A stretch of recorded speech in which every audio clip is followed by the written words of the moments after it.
Oi pessoal, boa tarde. Hoje a gente está aqui para falar sobre como manter consistência em sistemas distribuídos usando uma máquina de efeitos. Então, vou me apresentar. Meu nome é Carolina Pascali Campos, eu sou engenheira de software aqui no Nubank. Meu nome é Marcelo, eu sou também engenheiro de software aqui no Nubank.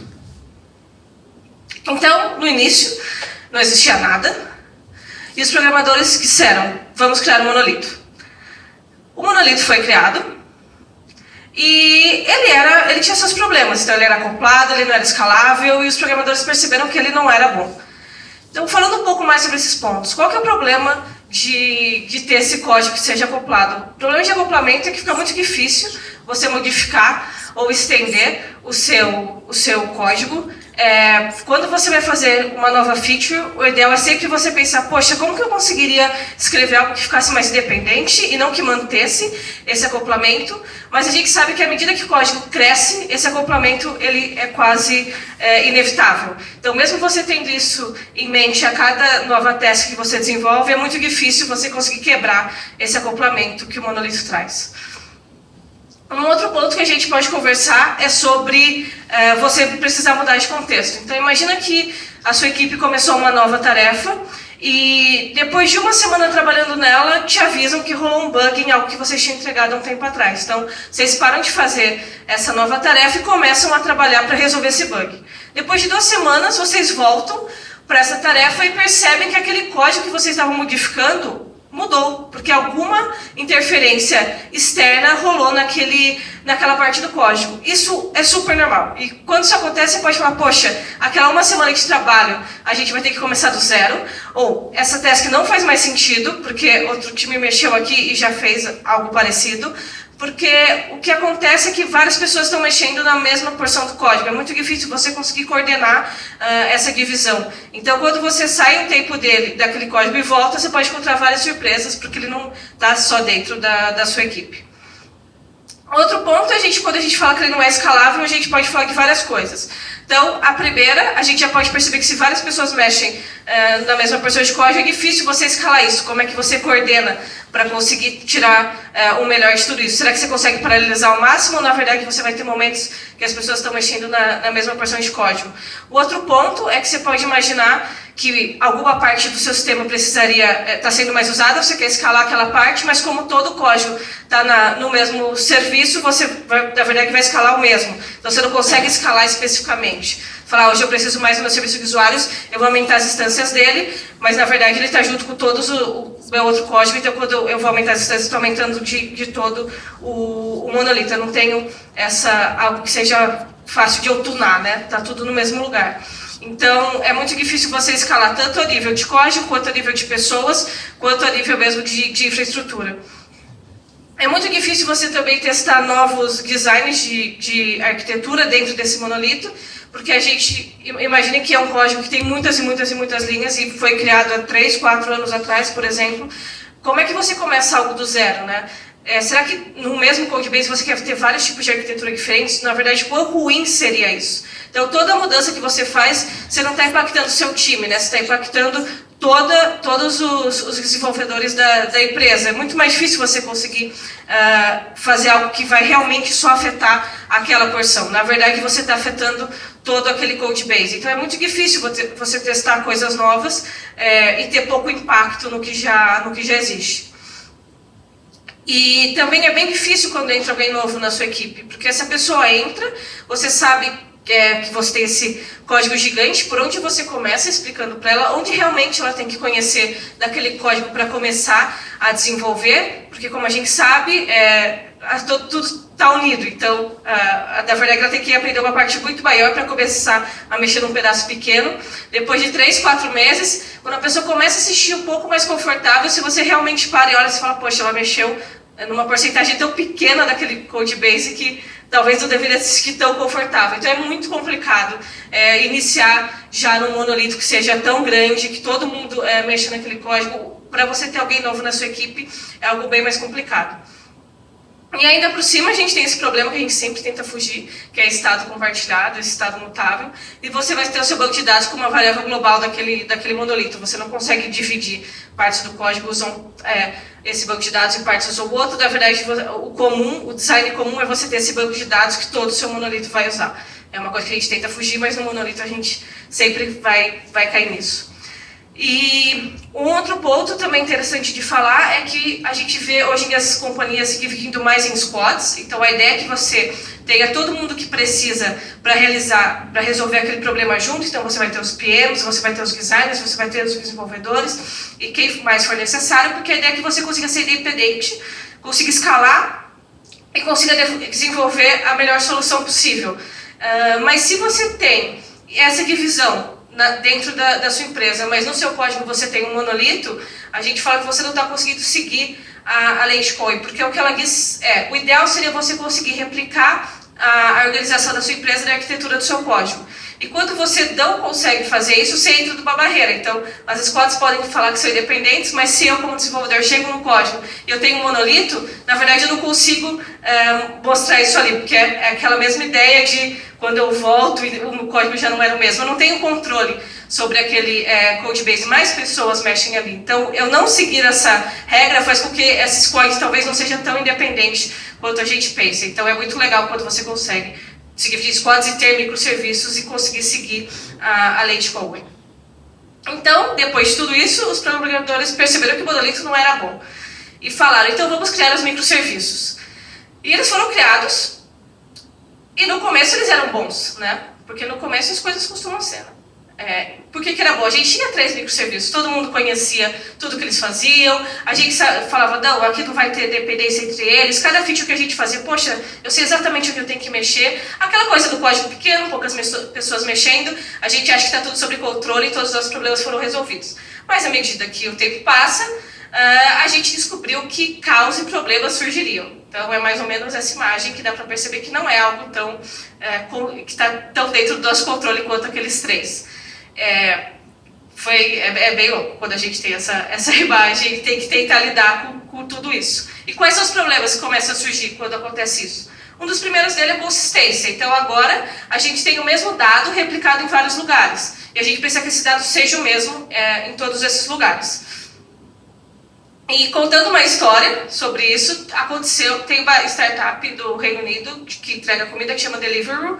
E um dia uma pessoa estava lá pedindo comida, tem até o vídeo do YouTube contando essa história, chama de Too Generous Problem. E então ele foi pedir comida, pediu, recebeu a notificação no Apple Pay que o pedido tinha sido confirmado, mas alguns segundos depois ele recebeu do app falando que seu pedido não foi confirmado. Ele falou, ué, eu já fiz o pagamento, mas o pedido não foi confirmado, eu vou esperar um tempinho. Ele esperou um tempinho, fez um refresh na lista de pedidos dele e estava lá o pedido. Ele falou, sabe de uma coisa, eu vou acreditar que deu tudo certo, eu não vou acreditar na mensagem do app, eu vou ver se minha comida chega. O que aconteceu foi que a comida dele chegou. E quem não acreditou na mensagem do app, deu vários retries, chegou em casa e tinha 3 pedidos iguais na casa da pessoa. E foi uma loucura, esse dia no Twitter, várias pessoas postando sobre isso, alguns restaurantes foram inteligentes e pensaram, poxa, acho que você não fez 3 vezes o mesmo pedido, então não vou mandar 3 vezes. Mas o que aconteceu aqui foi um problema de idempotência. O caso foi, o pagamento era confirmado, só que a hora que eu replicar para o microserviço responsável por falar que o pedido foi confirmado, não estava com algum problema, aquilo não estava sendo salvo. Só que sempre o pagamento estava sendo salvo, já estava sendo enviado para o restaurante, só o último step que não estava funcionando, e com isso vinha essa mensagem para o cliente. O que a gente percebe é que eles não tinham nenhum check de depotência, ou seja, se eu fizer várias vezes o mesmo pedido, eu tenho algum controle, então eu tenho um ID único para aquele pedido, que eu sei que é o mesmo que está sendo feito, então eu não vou replicar aquele feito várias vezes, né? Eles não tinham isso, então o que acontece, eles não tinham essa política de, pelo menos uma vez, se você me mandar 5 vezes, eu garanto que pelo menos uma vez isso vai ser salvo e não mais do que uma. A gente tem que ter um sistema que eu então possa fazer várias vezes a mesma aquisição, porque isso pode vir tanto do usuário, no app, que ele dá vários retries, e eu não quero fazer várias vezes a mesma operação, ou mesmo o sistema de mensageria que você usa, por exemplo, no Kafka a gente sabe que isso sempre rola, ele vai mandar várias vezes a mesma mensagem, e o meu sistema precisa estar pronto para lidar com isso e não criar o caos, como aconteceu nesse caso. Então aqui, esse exemplo, alguma coisa pode cair, eu quero então dar replay, porque aquele efeito do foi salvo, mas eu não quero duplicar os efeitos, a gente quer fugir disso sempre, porque não faria o menor sentido eu fazer 5 vezes o mesmo pedido. Então, como que a gente pode lidar com isso, para isso não acontecer?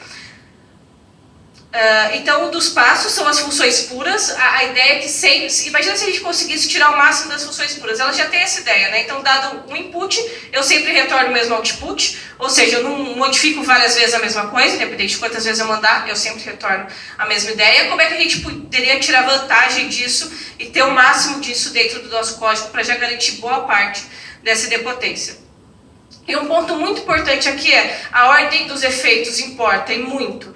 O que eu estou querendo dizer é, quando a gente vai criar uma nova task, a gente se preocupa com a idempotência, quando você está fazendo seu código, você tem que pensar, poxa, primeiro eu preciso salvar tudo no meu banco de dados, garantir que foi salvo naquele serviço, e só depois disso eu posso produzir as mensagens para os outros serviços começarem a consumir. Se eu não faço isso, o que acontece é, então esse microserviço A tenta salvar no banco de dados deles esse pedido, por exemplo, e só que antes que ele salvar, ele já publicou para o B que ele recebeu um pedido, mas ele ainda não salvou. E falhou. Então, assim, ele já publicou a mensagem que o pedido foi recebido, o B já pegou essa mensagem, mas A não conseguiu salvar esse estado dentro dele. O B avisa para o C, e o C volta para falar com o A. Mas no momento que ele volta, o A fala, não, esse pedido aqui não foi feito.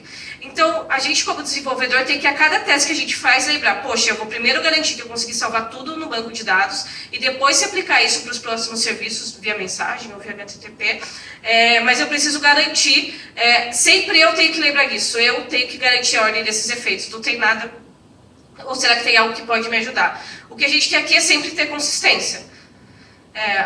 Exatamente, eu não quero chegar no serviço e ele me falar, poxa, o que você está me pedindo não é verdade. Então, como que a gente garante consistência sempre? Outro ponto que a gente tem que sempre lembrar é que quando a gente está lidando com microserviço, a gente vai ter consistência eventual. Então, não tem como eu ser atômico entre todos os microserviços, eu vou ter que lidar com consistência eventual e eu vou ter que, de alguma forma, coordenar essas coisas. Então, o mesmo exemplo... Pode acontecer que ele tenha sido salvo no banco corretamente e quando o serviço C foi tentar falar com A, ele pegou outra instância do A e não a que tinha o dado já em memória. E essa outra instância do A, ela não estava sincronizada com o banco de dados. Então, ele vai ter o mesmo problema porque ele não vai ter aquele dado e vai falhar o request. Então, a gente tem que começar a coordenar nossa consistência, né? Então, a gente sabe que está tudo consistente. Eventualmente, ela vai ficar consistente. Só que em algum momento a gente precisa coordenar e a gente tem que fazer isso meio que manualmente, mandando o tempo do banco de dados para todos os serviços para que eles possam sincronizar corretamente e saber quando que aquilo foi feito. Outro problema que a gente tem quando a gente começa a ter muitos microserviços é testar esses microserviços, porque os serviços precisam se comunicar e por mais que a gente tente fazer eles ficarem independentes, que eles não sejam acoplados um com o outro, em algum momento eles vão precisar de alguma coisa que está em outro serviço e eles vão ter que pedir isso de alguma forma. E então, eles acabam tendo que se comunicar muito. E sempre que eles precisam se comunicar, a gente tem I/O. E quando a gente tem muito I/O, fica muito difícil de começar a testar as coisas, porque I/O é difícil de testar. I/O envolve estado, envolve tudo que a gente sabe que complica na hora de testar e desenvolver sistemas e pensar sobre sistemas. E a gente acaba invertendo um pouco o que a gente gostaria de ter, que seria um máximo de funções puras e testes unitários.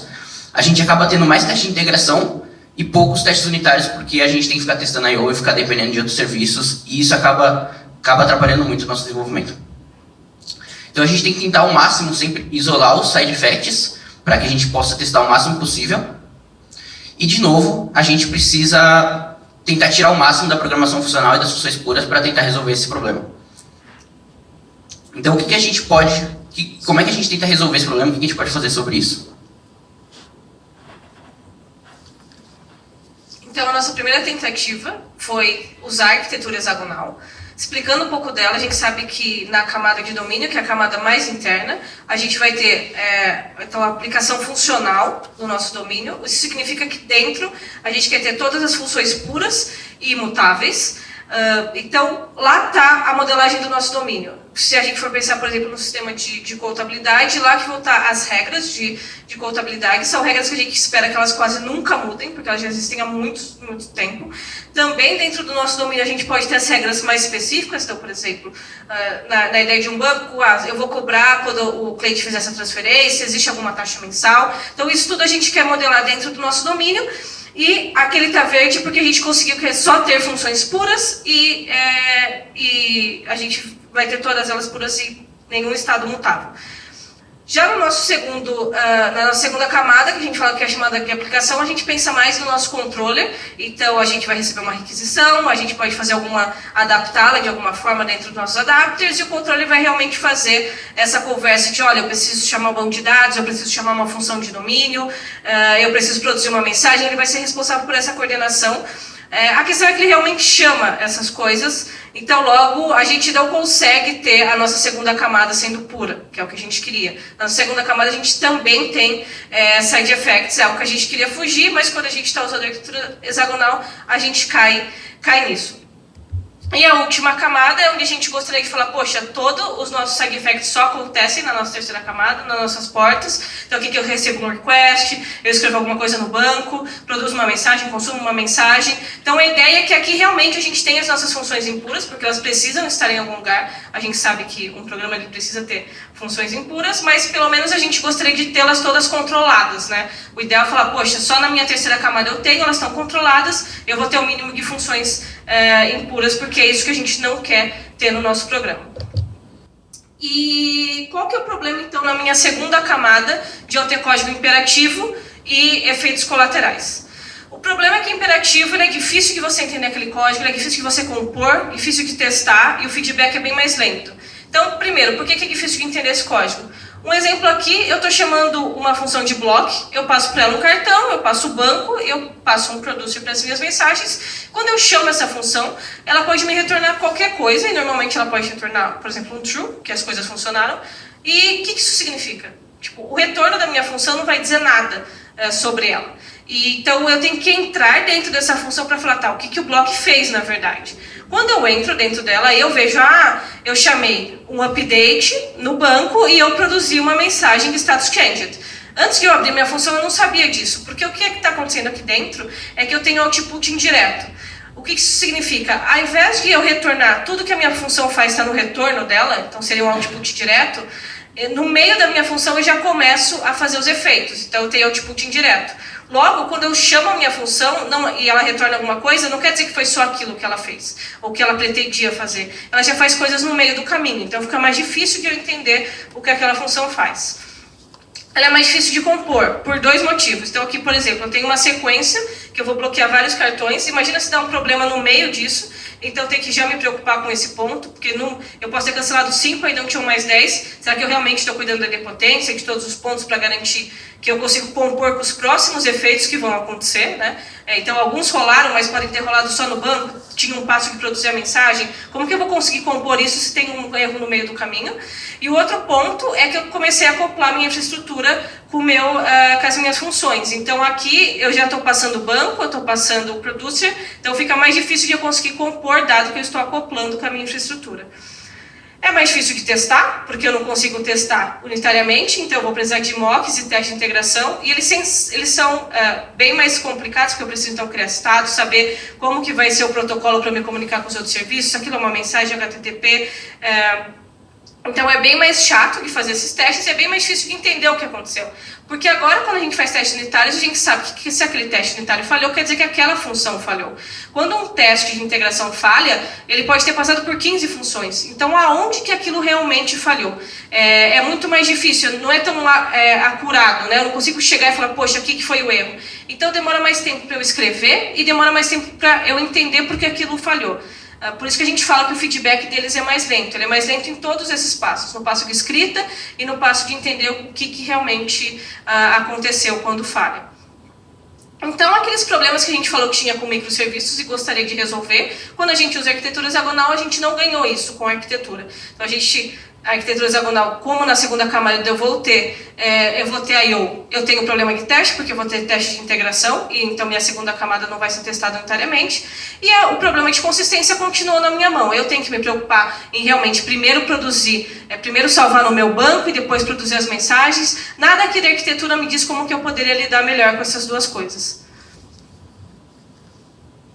Então, vendo esses problemas, a gente tentou solucionar, e a primeira alternativa que a gente pensou foram free monads, claro. Toda vez que você tem problema com I/O, você vai fazer uma monad. Então, eu não vou explicar exatamente como uma free monad funciona, mas basicamente a gente tem o nosso código, e esse nosso código ele vira uma AST, E essa AST ela vai ser interpretada por um runner e podem ter várias implementações. Então eu posso ter uma implementação de teste, eu posso ter uma implementação de produção que vai realmente fazer os efeitos. Então isso traz pureza para a nossa segunda camada, porque essa segunda camada agora ela não vai mais fazer as coisas, mas ela vai retornar uma AST, e sempre que eu passar o mesmo input eu vou ter o mesmo AST. Então isso resolve, teoricamente, problemas de teste, mas ainda não resolve os problemas de consistência, porque a gente vai ter os problemas de idempotência, a gente vai ter problemas de consistência eventual e coordenação, e nada na FreeMonad ajuda a gente nisso. Simplesmente resolve a parte de deixar pura os controllers, e toda vez que a gente for desenvolver uma feature, a gente vai ter que pensar em idempotência, tem que pensar em consistência e coordenação, e a gente, basicamente, não quer que a gente tenha que pensar nisso toda vez que a gente vai desenvolver uma feature. Então, a FreeMonad ela não é simples, ela não é fácil, ela é uma monad, então a gente tem que sempre pensar bem antes de usar uma monad, porque ela vai basicamente infectar todo o seu código e às vezes é bom, mas às vezes também nem sempre. Quem for chegar vai ter que aprender o que é uma monad. Entender uma free monad é uma das monads mais complexas, então não é fácil. Então a gente tem que sempre pensar bem nisso. Então a gente partiu para uma terceira tentativa. A gente queria isolar os side effects e usar mais programação funcional para resolver esses problemas. Então uma das coisas que a gente ouviu falar, numa dessas tentativas e falando sobre FreeMonad, sobre outras coisas, foi de um RFC para coordenar o Kafka, o Datomic e os efeitos, ter consistência. Então a gente viu que isso poderia combinar com a nossa ideia e de alguma forma resolver os problemas de teste de consistência de uma vez só. Então a gente, primeiro, para entender o que dizia esse RFC, basicamente a gente teria uma função pura que lidaria com uma mensagem. Então essa função, ela recebe uma mensagem e retorna os efeitos que precisam ser feitos nessa mensagem. Essa função é pura, então dada uma mensagem, ela vai sempre retornar os mesmos efeitos. E depois que esses efeitos são retornados, a gente vai tentar persistir esses efeitos no nosso banco de dados. E tem duas possibilidades, né? Ou isso vai ser salvo corretamente. Então, toda mensagem ela tem um ID determinístico. E toda vez que a gente tentar persistir essa mensagem, a gente vai checar se esse ID já existe ou não. E assim a gente garante idempotência.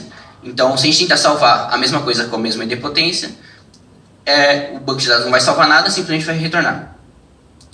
E a gente sempre retorna o tempo desse banco de dados, então a gente consegue passar isso para frente. Em caso de erro, a gente tem duas possibilidades. Ou a gente teve um erro no banco de dados, e aí a gente quer abortar a operação. Ou a gente teve um problema de idempotência, e quando a gente tem um problema de idempotência, a gente simplesmente tenta mandar as mensagens de novo, porque a gente sabe que os consumers vão ser sempre idempotentes, então a gente não se preocupa se os consumers vão ser idempotentes ou não, porque a gente sabe que eles são sempre, então a gente só reproduz as mensagens. E se não aconteceu nada, a gente só manda as mensagens novamente.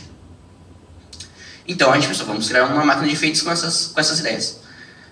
E a gente basicamente fez isso. Então, uma coisa importante é que a gente está desacoplando as decisões dos efeitos.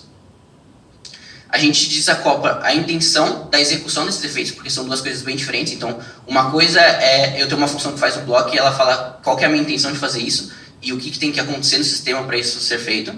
E a segunda etapa é executar isso. Então, essas coisas elas não precisam estar sempre juntas. A gente garante a pureza na segunda camada, porque agora a gente sempre retorna os efeitos e essas funções são sempre puras. Então, dada uma mesma mensagem, eu vou ter sempre os mesmos efeitos. E a gente começa a lidar com os dados como cidadão de primeira classe. Então, a gente basicamente vai retornar os efeitos que a gente precisa que sejam feitos num mapa simples e declarativo com tudo o que ele precisa fazer. Então, isso é declarativo. A gente só usa dados, a gente não usa APIs, a gente não usa monads, a gente não usa nada, a gente só está usando um mapa e isso conversa muito bem com o closure way de fazer as coisas. Quando eu executar uma função block, por exemplo, isso vai ser muito fácil de entender e de pensar. Diferente do modelo imperativo, o block vai retornar os efeitos. Então, se eu rodo isso num repo, por exemplo, eu consigo só ver o que ele faz com aquele cartão e ver se os efeitos estão corretos. Se eu estou fazendo um imperativo, se eu tenho components, se eu tenho que fazer mocks, eu não consigo ir lá no repo e simplesmente digitar 5 linhas e fazer. Eu preciso construir um mock ou usar um mock que já existe e entender ele. Então isso fica bem mais difícil de entender. Eu posso adicionar tipos nas minhas funções, então, se eu tenho um block, eu quero que ele sempre retorne o efeito de bloquear o cartão, ou nenhum efeito se eu não quero que bloqueie o cartão por causa de alguma lógica. E isso fica muito fácil de entender, porque a gente pode só ver a função e ver a assinatura dela para entender o que ela faz. Isso fica muito mais fácil de compor, porque quando eu fizer o block e ele não realmente está executando a ação, eu posso compor com outros efeitos e fazer todos os efeitos de uma vez. Então, se eu tenho 5 blocos para serem feitos, eu mapeio sobre esses cartões, pego todos os efeitos, junto todos eles e depois eu faço a execução desses efeitos de uma só vez. E isso é atômico, então se um falhar, todos falham. Se todos forem sucesso, todos vão ser sucesso, todas as mensagens vão ser enviadas corretamente. É muito mais fácil de testar, porque como o bloco é uma função pura, eu executo ela e comparo e vejo se os efeitos são os que eu quero que sejam feitos. E então, quando a gente está lendo os testes, quando a gente está executando no REPL, a gente só vê o que são os efeitos e vê se isso conversa com o que a gente precisa, qual é a intenção que a gente precisa seja feito. E a gente pode fazer property-based testes de uma forma muito mais fácil, porque a gente simplesmente roda e essa função vai ter uma propriedade que é muito mais clara da gente entender do que se ela tivesse side effects. Fica bem mais difícil de fazer property-based testing, né, nesses casos. Uma coisa que a gente tinha lá no monolito, que a gente tinha dependências globais, e lá no início a gente tentou não ter dependências globais, que a gente sabe que isso é ruim. Aí a gente foi para dependência injection, ou seja, a gente injeta as dependências, e o que a gente quer agora é dependência rejection, ou seja, a gente não quer essas dependências dentro da nossa lógica, a gente não quer que a nossa lógica saiba o que é um datomic, o que é um producer, isso não interessa para elas. Isso são detalhes de infraestrutura que não fazem parte da nossa lógica. Então, quando eu estou retornando efeitos, eu não preciso saber se é o datomic que vai executar, se é o producer, se é um Kafka, se é algum outro tipo de mensageria. Eu não preciso passar isso para a minha função. Eu passo o que interessa, que é o cartão, eu faço as lógicas necessárias e executo os efeitos. Então, eu desacoplo a minha infraestrutura da minha lógica. Então, o block só recebe o cartão e não precisa mais receber datomic, producer, throttler, HTTP, enfim, um monte de componentes que a gente usa e normalmente vão todos sendo colocados em todas as funções para que a gente precisa começar a usar. Então, a gente tem um framework muito simples para isso, a gente simplesmente vai acumulando os efeitos e fazendo as coisas na ordem que for preciso, e isso facilita bastante a nossa vida, porque a gente não precisa mais lidar com idempotência, a gente não precisa mais lidar com consistência, tudo isso a infraestrutura lida com a gente, então a gente tem isso no nível de arquitetura e não mais no nível de lógica e features que a gente quer desenvolver. A gente também desacopla esses dois conceitos, porque nem sempre quando a gente quer focar no feature e não nos detalhes de infraestrutura. Então a gente consegue testar melhor, a gente consegue ter mais consistência, e a gente viu que esse framework ele ajuda muito a gente a fazer isso. E claro, se a gente quiser fazer os efeitos usando umas monads, a gente consegue, fica bem elegante. Então eu diria que fica legal, mas a gente sabe monads. Então, basicamente é isso. A gente tem um grupo no Meetup novo do Clojure São Paulo, então para quem quiser se inscrever lá, a gente vai marcar Meetup sempre, e o grupo do Telegram do Clojure. E é isso. A gente está contratando, então se vocês quiserem se inscrever.